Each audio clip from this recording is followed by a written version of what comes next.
I am Nick Black. I'm here with Toufii Saliba. This is This Week in Hypercycle, November 5th, 2023. And a lot going on. Toufii, what's going on? Hey, a lot going on.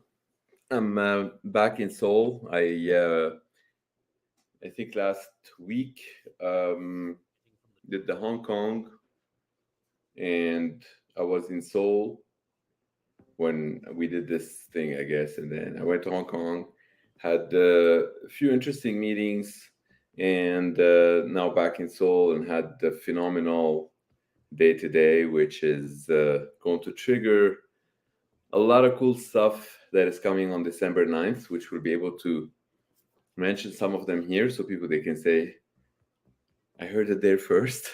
And it would be nice for people to see what's happening in this world, because it's super exciting that we are in the middle of it, along with a lot of other things. I think you probably heard by now that we cleared the audit with the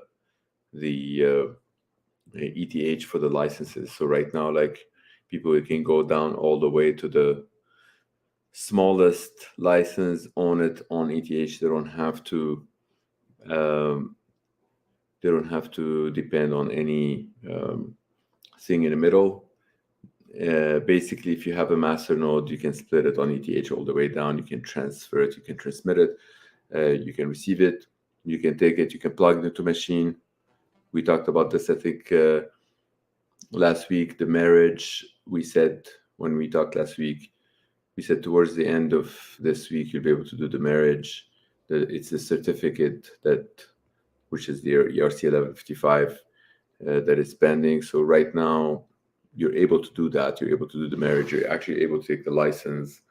You're able to take the tokens. And if you know how to point to machine, if you have a machine, whether it is the HyperAI Box or big computer, you're able to actually do the marriage and start detailing yourself if you really want to. If it's big enough, it's a master node. HyperPG, they have dedicated a couple engineers that they will actually work with you on that. But if it's small to the smallest node, we don't have the capacity to do that. We currently have close to 300,000 of those.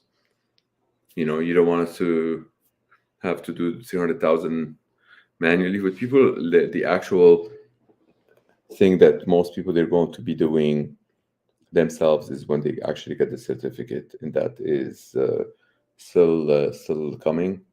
And Toufii, just real quick, just so that everyone knows, no one has to panic and do anything right now. Everybody can relax. You're still getting, your licenses are still tilling until the point where they leave whatever the original, until you split them. So everybody's good. Everybody can just relax until the software for the 1155 is released. Is that accurate? That is accurate. In Seoul today, I wasn't going to do this, but I think maybe I'll show this. It's fun. I decided to start doing some tilling. Did you want to see? Let's see it. Okay, so here it is. This is. Can you see this thing? Ooh, that's cool. So anyway, this is the. Lift up just a little bit. Yeah. This is the HyperAI Box. This is Seoul behind the scenes. I'm not sure if you can see. Can you see in the dark? Yeah, that looks great. Yeah. Anyway, I put like some stuff on top of it, just like to make it seem it's like an actual appliance, so you don't really need to worry about it. This thing, you can actually spill water on it. Today I've had it through the entire day. You can do all kind of stuff on it. You can rewash it. It's resilient. You can step on it. It's an appliance, It's resilient. It's great. So yeah, it's there's a lot of interesting stuff. So can we talk about kind of the special announcement in or around December, first week of December? Can we talk more about that? December 9th. December 9th. What's going down December 9th? All right. Okay, cool. So without necessarily divulging who were in the meeting today, but we're talking about range. Well, let's backtrack. Last week, the keynote that I delivered was the International Copyright for AI, and in the room there were people from all over the place. That they are very high level.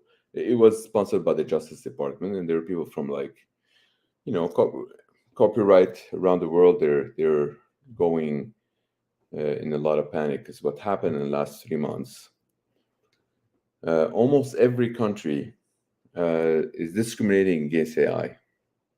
Okay, so basically, the common thing that exists is saying if you're presenting a copyright that is being done by AI, you're not gonna get it. You're banned. Okay, so but you can't blame countries for doing that, because if you ask the government, what's your job? Well, your job to protect the people. Okay, they're not there to protect the AI. That's A. And if they're doing a service, they're doing a service for the people, right? But that is a problem that is unprecedented, and they're trying to solve it the way they know.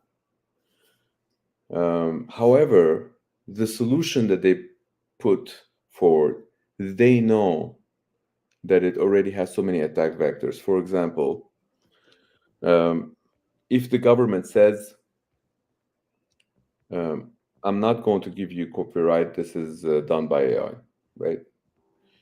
So now you feel like, well, what if I did it personally, but I can't convince the government? But let's say you're able at some point to convince that you've done it yourself, and you obtain this copyright. Well, if you've obtained it, Eve has some AI that looks at your copyright, and it's able to make Eve is able to get her AI to produce certain elements to disprove that you did it, or to prove that you actually used AI although you didn't. And then now you get disqualified, and you're like, wait, what happened? Why am I being disqualified? Why am I getting a penalty? Well, Nick, you use AI. Here's the proof.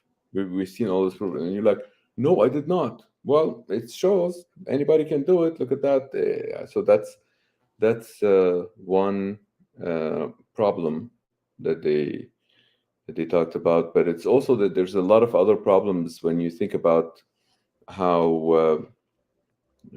I mean, we can list about maybe 99 problems with the existing solution to by banning or by discriminating against AI. So instead of like doing this ban, how about maybe there's an NGO that's going to resolve this? The same way there's like a lot of like NGOs that they resolve. For example, International Telecommunication Union exists over 100 years. Why did you need to be an international telecommunication union? Well, because telecommunication is international. It's not just inside the same border. AI is international as well. So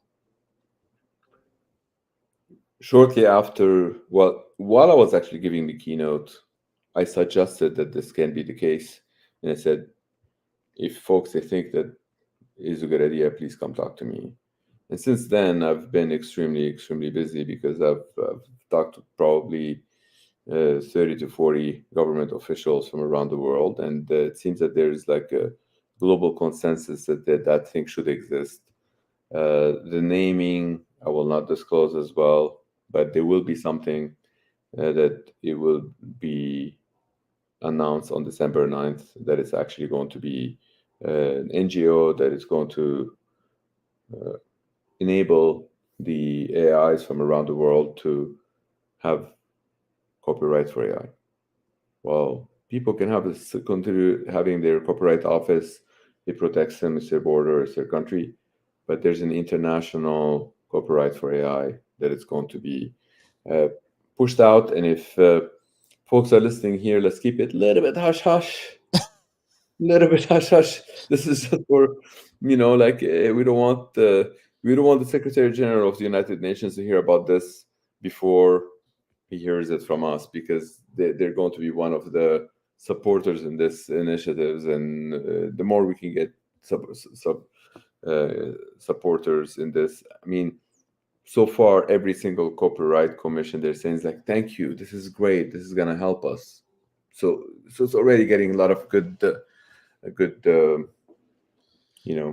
so that's I think the opportunity that it's coming now for us. What does that mean for us with hypercycle? Well, uh, if you are City Hall and you're going to build roads, chances are you're going to need this construction company or a bunch of construction companies. um, So we felt like maybe it's an opportunity to do like we did with like HyperPG, we did Hyper Appliance, like how we're doing, like we're spinning off those companies. Uh, so we suggested, how about, that's what we can provide into the equation while you guys going to do all the other things. And they're like, oh, would you do that? And I'm like, of course. I mean, that's so. Um, there will be then. They brought a lot of technical people to see if they're capable to manage this. And today we actually did a lot of sessions. They were actually recorded, and a lot of those they will be properly written and pushed into the media on December 9th, and they will be like the actual two things coming together. One is the servicing the public, so every government can be thankful for it eventually. And initially, this thing will be funded by governments. It's not, we don't touch this, we don't fund it. Then we would be more focused on the private one, where we can uh, provide all the technical capabilities for this thing to exist. In fact, the core construct of hypercycle is built on that same foundation. So it's not going to be very far-fetched for us to actually provide those things. So then that way, when you think about like the tiny little agent that exists somewhere in the world, well, maybe this agent needs some protection in the eyes of other agents. And along with, it's building its reputation, all of these things, but it's a completely different animal here we're talking about, which is actually not an animal, it's a machine. But you know what I mean? It's basically, you can't punish AI, but there you could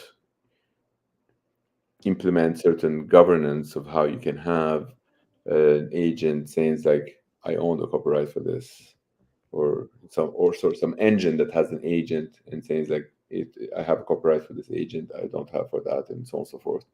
So yeah, that would be interesting. A little bit of a backstory here. A couple of years ago, I was trying, well, for many years actually, trying to actually do only the not-for-profit, and kind of do it for not-for-profit. For those that they do it for work for not-for-profit, they understand of how difficult it is. So that's one of the reasons when I was approached by these guys and saying that they like the idea and saying like, "Do you want to help us with this?" And I said like, "Well, I can help you on the private thing. If you guys want to do that, I can give you all the support that is needed." Because I truly believe that public on its own doesn't work, and private on its own doesn't work. We need both public and private. And luckily for those that do know, that the actual founder for the WAPPP, for the United Nations, is one of our advisors, Alexander Hayek. So I also talked to him about this just before getting into this call with you, and he's extremely excited about this thing that is coming December 9th, and he would be coming into Seoul and doing this opening ceremony with us, and it's it's looking really good. So it's So maybe I'll hold on to my tokens for a few more weeks then. yeah, it's just, I think December 9th, it would be very good holiday present for a lot of people to actually have this announcements. I'm hoping that that's the case, because we we truly owe to this entire community to do something cool. And I felt like the timing could be more perfect. Just coincidentally, I happen to be speaking on December 8th, also in Seoul on some other event. So I think there would be a good thing for Hypercycle to perhaps, like, that would be the last one this year, to end this year by another baby, and perhaps we can do baby count on December 10th and say how many babies do we have, because you have because there could be another one on December 15th, and that would be the Swiss one. I'm not sure if you recall when I was in Switzerland and leaving, and they want to announce it on December 15th. So so you never know. I mean, if we end up with one last baby on December 15th, it's possible. But this thing that I'm telling you about, this is a sure thing, is happening. The December 15th with the Swiss is still a maybe, the same maybe that was when I was in Geneva and I told you about it. So that maybe did not increase in or did not decrease yet. It's still in the same. It's still embryonic for now. Right. It still has the same probability. And Toufii, when people are hearing about these kind of these bigger deals, they're thinking, okay, how do I ration that? I think a way that I think about it is more participation in the ecosystem means more participation in the future in compute. It means more use cases for Hypercycle as an AI to AI layer. And again, like with the analogy of the global brain, more nodes handling more functions. Like that's good. What's good for one part of the ecosystem is good for the entire ecosystem. Absolutely. And it's also a lot of credibility too, because remember, people sometimes in every industry, they end up like getting sucked in so much into like their bubbles, right? Like whether it is like people that are only in AI, they all know about like AI, but like the majority of the world, there are different things that are happening. When you look at to the crypto world, there's like less than 1% of the world into, and they think that's the entire world. And when they step out of that bubble, they're like, whoa, wait, what? How come they don't know about this? And it's like, Hypercycle is not just for the crypto world. Hypercycle is not just for the AI world. Hypercycle for everybody. Like we don't discriminate. If Microsoft want to be our client, by all means, we actually would be lucky to have Microsoft to be one of our clients. It's not like we'd be like, oh no, we're just like the cryptomaniacs that we don't like allow any. No, we're here for everyone and every entity, and the more the merrier. And effectively, it's like you have this entire Earth, and the entire Earth can work together if it has a network. Some can disagree with another. The same way, one human is one single entity, but the way we actually function, our neurons, the way they talk to each other, it's all in a fully decentralized setting. Actually, the way we function. So when a neuron talks to another neuron, doesn't really check with like decentralized ledger or centralized ledger. It doesn't check with anybody. It uses the synapses, and it does it every single time, does it accurately. So that's effectively what we're trying to provide here with the Hypercycle to every node. So that's why when I say trying, because if we don't try, we end up getting just part of those nodes. And imagine like this entire global brain that only targets the ears, or only targets like the just the brain, but without the rest of the body. It has to be all cohesive. We have to be welcoming every single technology, and I feel like having access through the international copyright for AI, dude, like every single a lot of doors open. A lot of doors open. And it's a win-win. So it's not like, oh, hey, they're doing this, somebody's gonna go and compete with us. Believe me, anyone with intelligence would realize that let's not compete with these guys, let's complete them. They're doing something that's international. It's not like you don't see in other United Nations competing with United Nations. But, hey, we are United Nations V2. We're better. you want something, you just like work with them. It's like it's so yeah. I really think that this initiative can give us, all of us in a hypercycle world, the ability uh, to uh, to shine, to tell the world, look, we're building this, and then now one of our babies is there to service the world through every single AI deserve to get a copyright, and there's a technology to do that, and that technology is being built by the baby of hypercycle. Great, you know. And people are like, "Well, what? How come I haven't heard of hypercycle?" Well, they'll get to hear about it, you know. Yeah, boy, talk about a lot of media laydown in a real quick way. Right, right. Yeah, and it's real, it's organic, instead of like spending our effort with like a lot of PR agents trying to make up stories that they just can get the attention of people. Why don't we do actual work that's actually adding value to people, and then people are going to talk about it?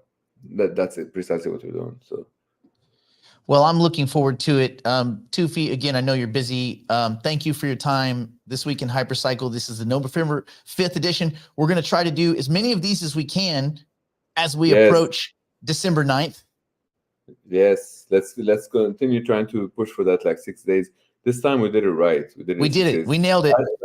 But last week we went back to the 7 days. Oh, So we had a terrible, paltry 7-day work week last week. right. Oh my God, we have to go back to the 6 day week. Yeah, people, when they hear a 6 day week, they think it's actually we're taking a day off. We're actually trying to rush things more. Yeah, we're just doing 27 hours a day. That's all. Right. Exactly. Yeah. No, it's Toufii, super, super exciting. thank you so much for your time. Let's do this again sooner than later. And thank you everyone for hanging out with us. And we will see you on the next one. Perfect. Thanks, Nick. Ciao.